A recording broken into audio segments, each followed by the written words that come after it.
가장 어려운 단원인 것 같은데, 이제 연결사는 접속사거든요. 접속사는 이제 단어와 단어를 이어주는 경우도 있지만, 이 단어에서 아마 문장과 문장을 이어주는 단어들을 배우게 될 거예요.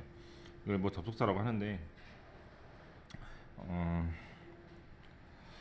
이제 이런 말들이 있잖아요.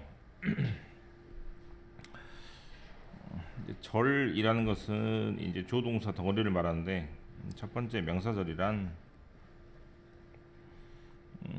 명사 자리에 오는 조동사입니다.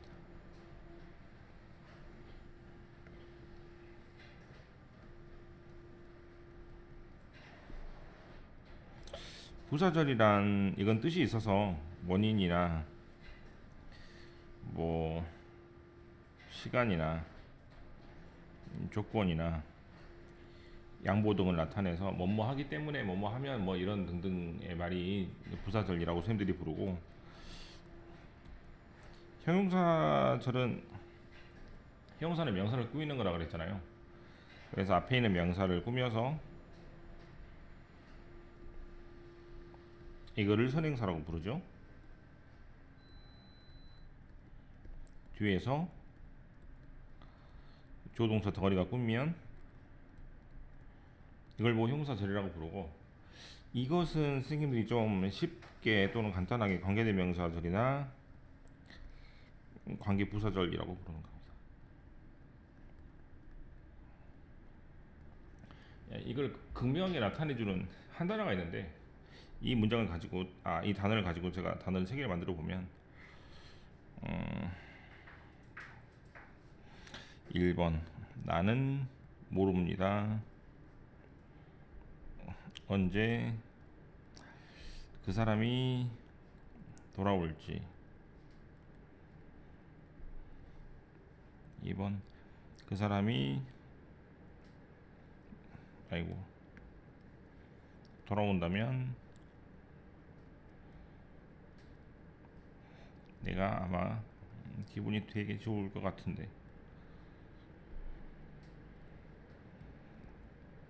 오늘이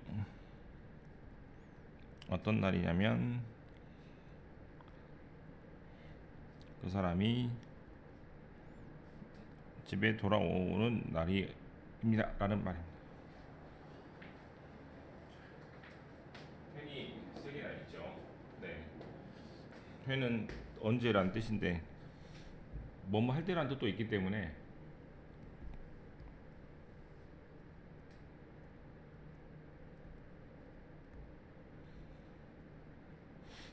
중학교 때 그 구별하는 문제가 나오잖아요. 물론 해석으로 풀어도 되지만,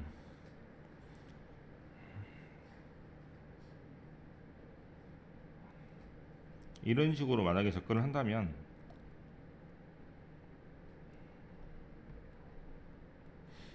1번은 동사 뒤에 있죠. 그럼 동사 앞 동사 뒤는 명사 자리라 그랬기 때문에 여기가 명사 자리니까 말 그대로 언제라고 해석하시면 됩니다.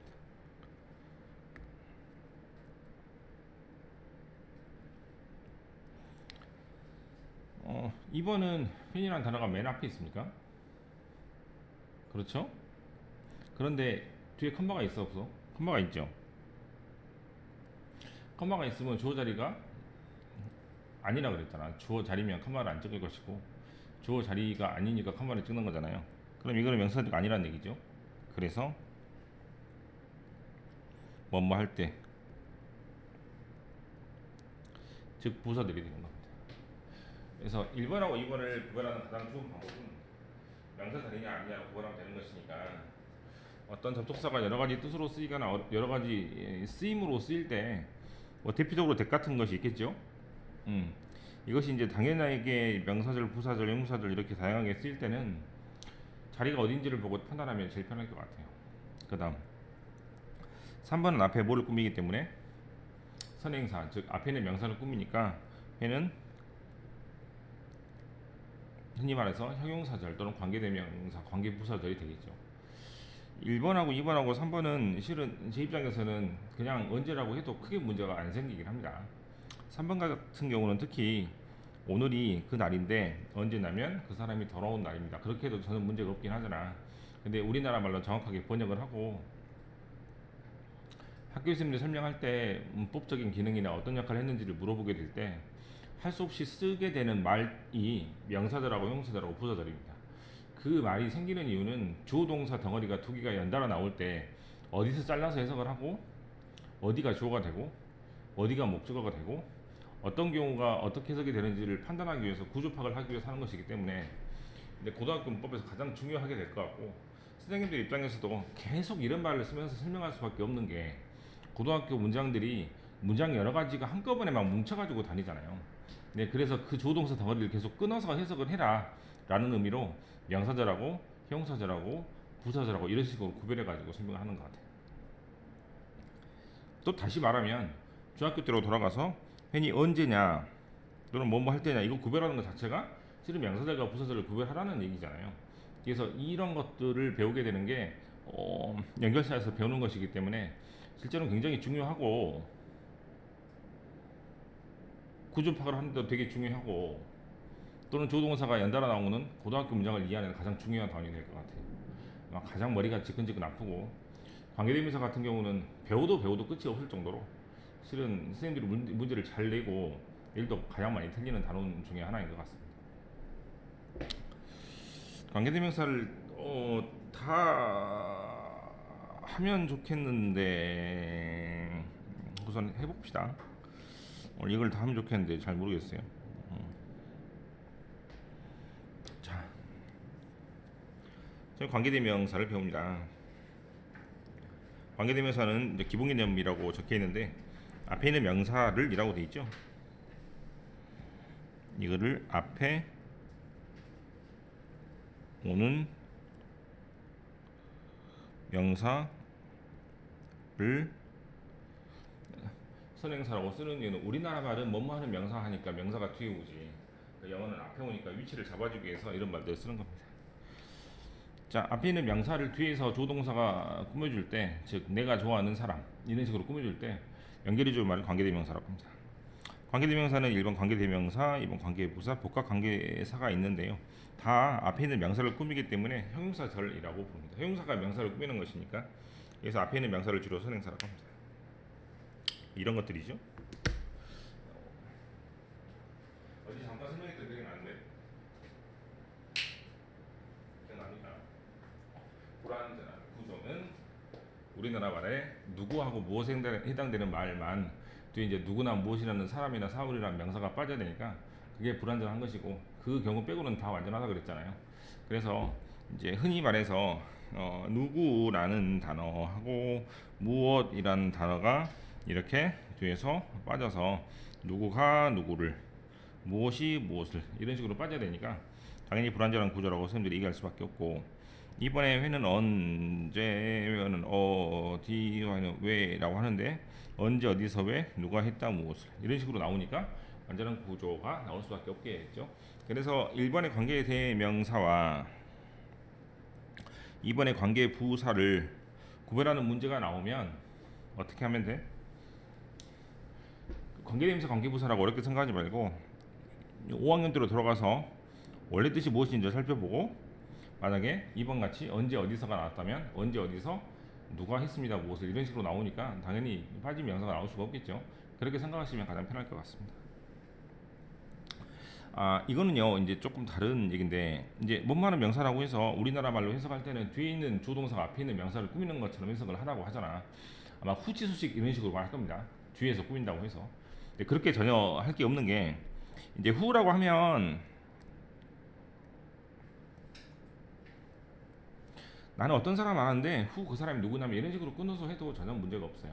그래서 쭉쭉쭉 읽는 게 중요하니까 즉독직해라는 것은 영어 문장의 오순을 해치지 않고 그대로 해석하는 것이므로 그냥 해석을 쭉쭉쭉 해가지고 계속 나가시면 전혀 문제가 없으니 그렇게 후가 나오면 누구냐면 위치는 무엇이냐면 그래서 이제 그것은 그 사람은 뜻이 두 개 있으니까 그렇게 풀어서 해석을 하고 그다음에 회는 언제, 회는 어디라고 뒤에서 풀어서 해석을 하면 틀림없으니까 이제 이것은 어찌 보면 번역을 할 때는 이렇게 하면 안 되겠죠.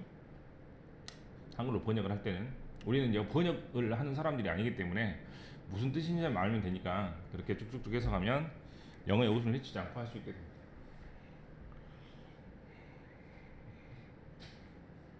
포인트 1번이죠. 대명사라는 것이 히나 히스나 힘 같이 나눠지기 때문에, 그렇죠? 대명사란 것이 히나 히스나 힘으로 나눠지기 때문에 관계 대명사 역시 이제 격이라는 게 따라옵니다. 그 휘치는 변하지 않거든요. 격이 없어요. 아이고. 휘치는 모양이 똑같이 바뀌니까 후만 모양이 바뀐단 말이에요. 후만. 그럼 후의 모양을 주격, 소유격, 목적격으로 하지 말고 히나 히스나 힘을 가지고 접근하면 틀림없을 거야. 특히 M으로 끝나는 단어는 전부 다 영어에서 뭐뭐를 이라는 특징을 가지고 있기 때문에 흠이 나오면 그 사람을 이라고 해석하면 틀림없을 것 같아요. 1번 봅시다. A번. 주격관계 대명사는 주를 대신하고 뒤에 동사가 나오므로 이게 빠지면서 이게 이렇게 되는 것이죠. 당연히 주어가 빠져있는 불완전한 구조입니다. B번 목적격 관계 대명사인데 목적어를 대신한다 그랬죠. 그래서 주동사 나오고 목적어가 빠지고 이게 이렇게 오는 것이죠. 이때 후나 흠을 써도 아무 상관이 없기 때문에 여러분들은 흠을 거의 보지 못할 겁니다.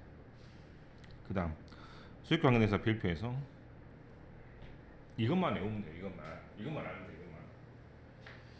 후스는 후라고 생겼으니까 사람을 받는 명사 같잖아, 그죠? 근데 후스는 앞에 사람하고 사물이 다 옵니다.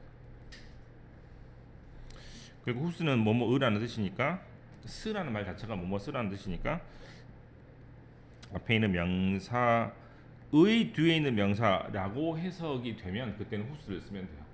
후스가 나오면 해석은 앞에 있는 명사의 뒤에 있는 명사로 해석을 하고 결정을 할 때는 소유격이 빠진 것은 찾기가 힘들잖아. 이를테면 내 가방이 여기 있어 할 때 가방이 여기 있어도 크게 문제가 없기 때문에 우리나라 말에 소유격이 빠졌다라는 것을 찾아내기 힘드니까 후스를 실은 결정하기는 되게 힘든 문제가 됩니다.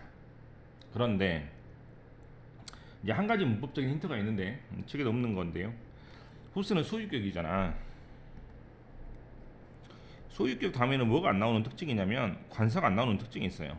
그래서 소유격 다음에 어나 더가 나오면 뭐가 나오면 후스 다음에 어나 더가 나오면 무조건 틀린 겁니다. 무조건. 후스를 결정을 했어. 근데 이게 맞는지 안 맞는지 모르겠는데 뒤에 만약에 어나 더가 있다면 100% 틀린 것이니까 이건 이제 토익 문법에서 답을 이렇게 즉각적으로 골라내기 위한 하나의 방편인데 이제 후스를 고르면 아무것도 뒤에 없는 무관사 명사가 와야 되는 특징이 있기 때문에 그렇게 생각하시면 뭐 하나에 조금 도움이 될 수도 있을 것 같습니다. OVC는 안 합니다. 안 쓰인다 그랬죠?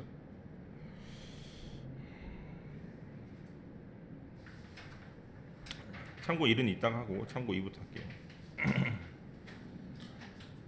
관계 대명사를 생략할 수 있는 경우는 어제도 배웠겠지만 그죠? 목적격 관계 대명사를 생략할 수 있습니다. 그죠? 목적 관계 대명사는 언제였어? 뒤에 주동사 보고 목적어가 빠진 경우라고 해도 되고 이제 이따가도 배우겠지만 명사가 이렇게 반복되는 경우일 때라고 했죠. 네. 그래서 앞에는 명사, 선행사가 있고 뒤에 조동사가 있고 이렇게 목적어가 뿅 빠진 경우를 목적격 관계대명사 하는데 그때는 흠이나 휘치나 대를 통째로 생략할 수 있습니다. 이것만 알고 있죠? 두 번째 봅시다. 명사 다음에 뭐뭐 하는이란 ing, 뭐뭐 된이란 ed, 이것 빼고 통째로 후나 휘치나 대다고 비동사를 두 개를 다 뺄 수 있습니다. 그런 셈들이 주격 관계대명사 플러스 비동사를 생략할 수 있다고 가르치고 이것도 중2 때 배운 것이죠. 3번은 처음 봤을 거야, 그죠? 네, 한번 봐볼까요? 먼저 1번. Do you remember the people? 네, 맞죠. 명사가 반복돼서 나오면 뒤에는 조동사가 앞에 있는 명사를 꾸미기 때문에 우리가 만난 사람들 생략을 했습니다. 2번. I forgot most of the film which 똑같죠? 명사가 반복돼서 나왔기 때문에 뒤에는 조동사가 앞에는 명사를 꾸밉니다. 내가 봤던 영화. 3번. 마찬가지네요. 됐죠? 4번이네. 4번은 Who is the girl dancing with your brother? 말 그대로 girl을 이 ing가 뒤에서 꾸밀 수 있기 때문에 중간에 껴있는 whois를 통째로 생략할 수 있다는 얘기입니다. 여기 뭐라고 적혀있죠? 이거 말고도 실은 몇 가지 더 있는데 너무 헷갈릴 것 같아서 3번만 적었는데요. there is there라 다음에 명사가 나오고 주격 관계대명사 who를 생략할 수 있는 경우가 실제로 있습니다. 5번 there is the man at the door who wants to see you 라고 해서 문에 너를 기다리는 남자가 한 명 있다 라는 문장인데 이때 who를 실은 안 써도 됩니다. 네, 됐어요?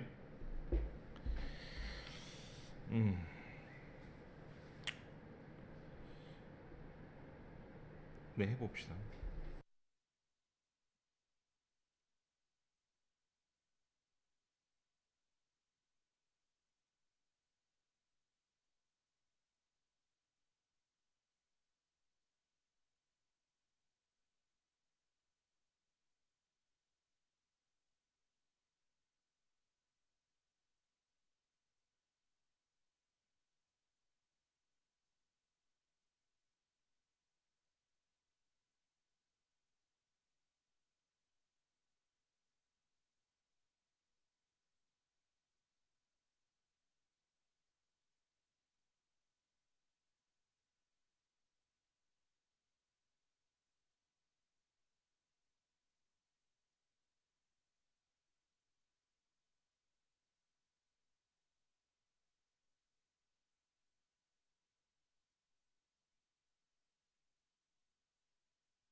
가장 많이 헷갈리는 것 중에 하나가 who나 whom을 구별하는 건데 he나 him이라고 생각하면 틀림없습니다. 주격이나 목적격이라고 부르는데 동사 앞에 주어가 필요하므로 who가 되죠. 2번은 모아이라는 그 이렇게 생긴 돌 하루방처럼 생긴 애 있잖아. 네, 네, 그죠? 그게 이스트 아일랜드 섬에 있는데 이게 아주 큰 조각상이거든요. 그건 사람처럼 생겼지만 사람은 아니기 때문에 비치가 됩니다. 그 다음에 4번이네. 당연히 사람이니까 whom이 되죠. 그 다음에 랭귀지니까 who가 안 되겠죠. 엉클이니까 둘 다 되겠죠. 둘 다 됐네. 이거 좀 해봅시다. 5번 I have an uncle. 나는 삼촌이 있는데 삼촌의 왼쪽 눈이 오른쪽 눈보다 큰 짝눈을 가진 삼촌입니다. 이상한 삼촌이 있네. 뭐라고 써도 되니까 후스가 되고 레프트 아이라는 단어 앞에 관사가 없다는 사실을 다시 한번 되새기시면 되겠습니다. 그리고 이제 후가 되려면 뒤에 빠진 명사가 있었는데 빠진 명사가 없잖아요. 그래서 후가 될 수 없다는 사실이고 다음에 6번인데요. 6번은 하기 전에 조금 이따가 알아보도록 하고 7번은 먼저 틀린 것을 있다면 먼저 골라보도록 하겠습니다. 7번에 동사 앞에 주어가 필요하니까 후가 되고 8번은 뭐가 틀렸습니까? 모르겠네요. 네, 이게 빠지면서 이게 되는 것이잖아, 그죠? 만약에 이것을 쓰게 되면 카레는 입고 있습니다, 드레스를. 그 드레스는 내가 샀습니다, 드레스를. 이렇게 되는 거잖아. 예, 드레스가 한번 더 나오게 되기 때문에 내가 산 드레스 이렇게 만들어야 되니까 이시 빠져야 될 것 같고 9번은 뭡니까? 네, 이것도 힘 빠져야 되겠죠. 여기는 관계대명사 후나 대시 생략된 형태인 것 같습니다. 10번은 뭐가 되게 이상하죠? 이것은 지금 무조건 틀린 문장이라 볼 수밖에 없는 게 동사가 두 개이기 때문입니다. 뭐 계속 배운 것처럼 동사 하나를 바꾸든지 해야 될 텐데, 그지? 그래서 이렇게 쓰고 저기 날아가는 새가 아주 희귀한 종입니다 라는 문장이 될 것 같고 계속 말하고 있지만 두 번째 동사가 진짜 동사가 되는 사실은 굉장히 많이 반복되는 경우이기 때문에 만약에 그렇게 알아두시면 좋겠습니다. 이제 1번에 6번을 못 풀었기 때문에 위로 올라가서 한번 살펴볼게요. 후사가 오브 위치의 차이는 거의 없다고 보면 되는 게, 오브 위치라는 단어가 쓰일 때는 좀 특수한 상황에서 쓰이지 소유격에서 쓰이는 것은 개인적으로 본 적이 문법책 말고는 거의 없어요. 거의 없단 말은 나도 이제 놓칠 수가 있으니까. 뭐뭐의가 꾸며주는 명사가 관사가 있고 없고의 차이일 뿐입니다. 왜냐하면 이것도 뭐뭐의고 얘도 뭐뭐의기 때문이죠. 어부 위치가 꾸며주는 구조는 소유격보다 제가 아까 말한 구조에서 잘 나오니까 아마 다음 시간에나 배우게 될 것 같아요. 자, 여기 있죠. I have an uncle. His left eye is bigger than his right eye인데 i가 빠져가지고 right가 됐죠. 이때는 소유격이니까 이렇게 쓰면 되겠죠. 그 다음 It's factory. 이것은 공장인데 the owner of it. 그 공장의 오너 주인이 famous businessman in Finland. 핀란드의 굉장히 유명한 사업가라고 합니다. 이때는 이게 똑같으니까 이게 빠지면서 이렇게 되면 되겠죠. 제가 일부러 문장을 쪼개가지고 보여준 것 뿐인데 이때는 지금 어떻게 되냐면 이 두 번째 명사 앞에 관사가 없죠. 이번엔 두 번째 명사 앞에 관사가 있습니다. 그렇죠? 네. 근데 이제 뭐 되게 이상한 구조가 되죠. 지금 명사가 연달아 나오는 구조가 되었으니. 그래서 이것이 팩토리인데 팩토리의 오너가 새로운 뭐 조동사가 나온다고 이해하시면 되겠습니다. 아주 뭐 특이한 그 문장인데 아마 못 보게 될 것 같아요. 그래서 이게 이상한데 이렇게 돼야 되죠. 네, 괄호가 잘못됐습니다.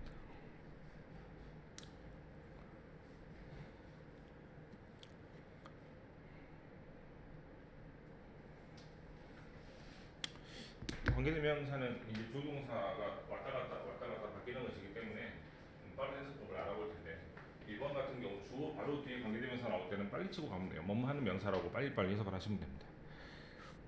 특히 이런 경우죠.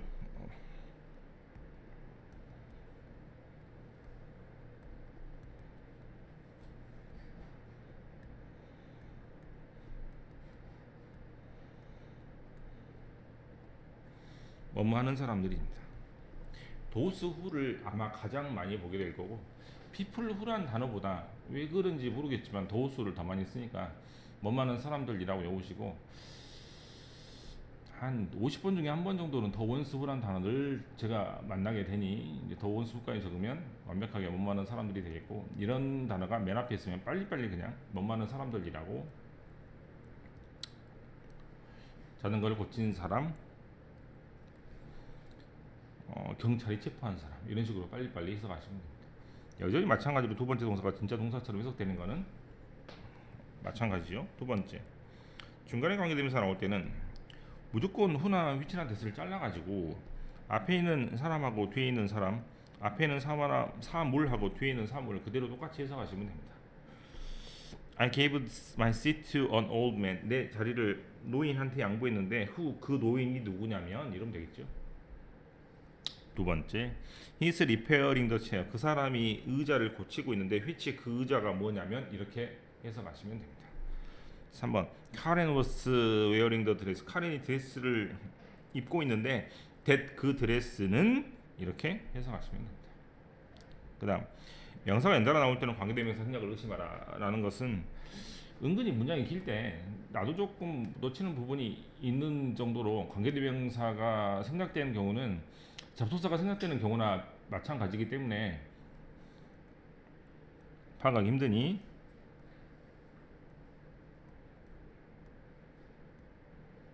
네, 이렇게 해석을 하시면 됩니다. 그래서 첫 번째 문장은 내가 만난 사람, 두 번째 문장은 내가 봤던 영화, 세 번째 문장은 내가 원하는 것 또는 내가 원하는 all 모든 것 이렇게 해석하시면 되겠죠. who's 앞에 있는 명사의 뒤에 있는 명사라고 해석합니다. 어떻게 한다고?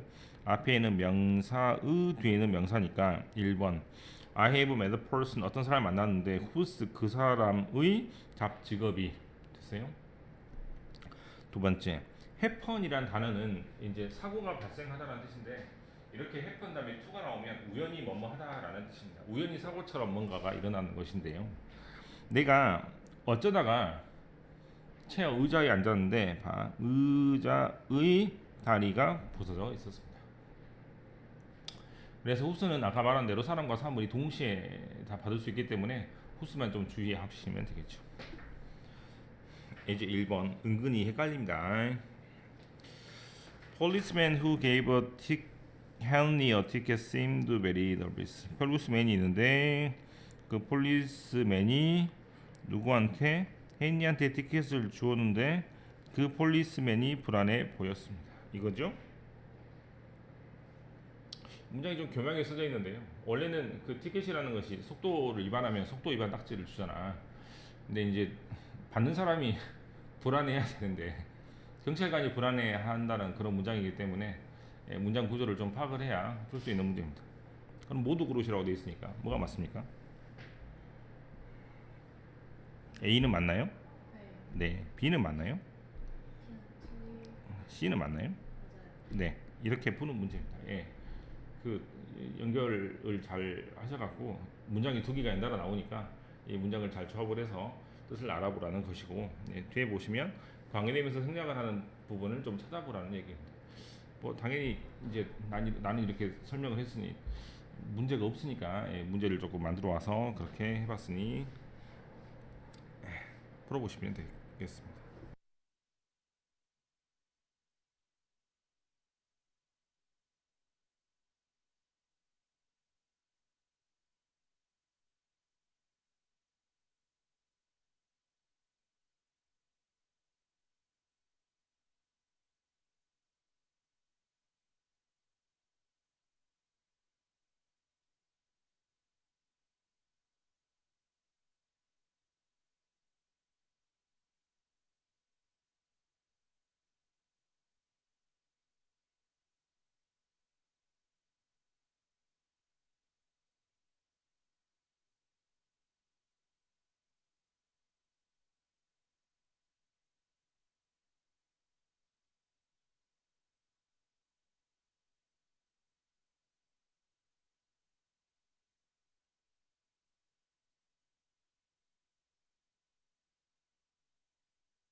네가 말했던 요리사.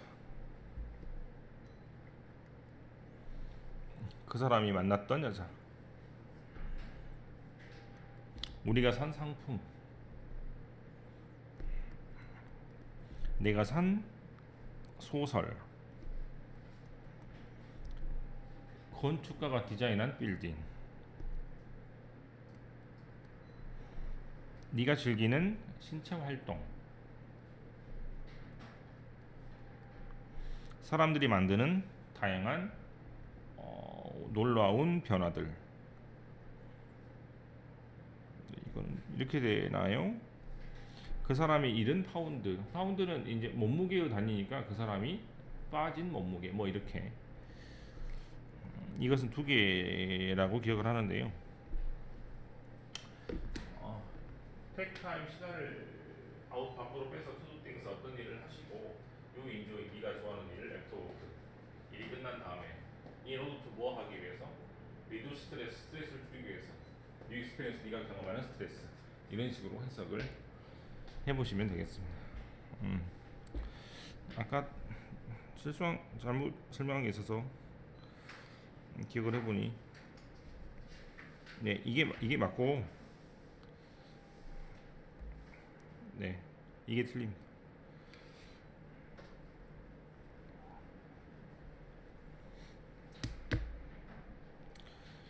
관계대명사 첫 번째 시간이었고 내일은 아마 관계대명사 수업이 안 될지 모르겠네요. 잘 모르겠네. 어떻게 해야 되지? 이거 좀 끊고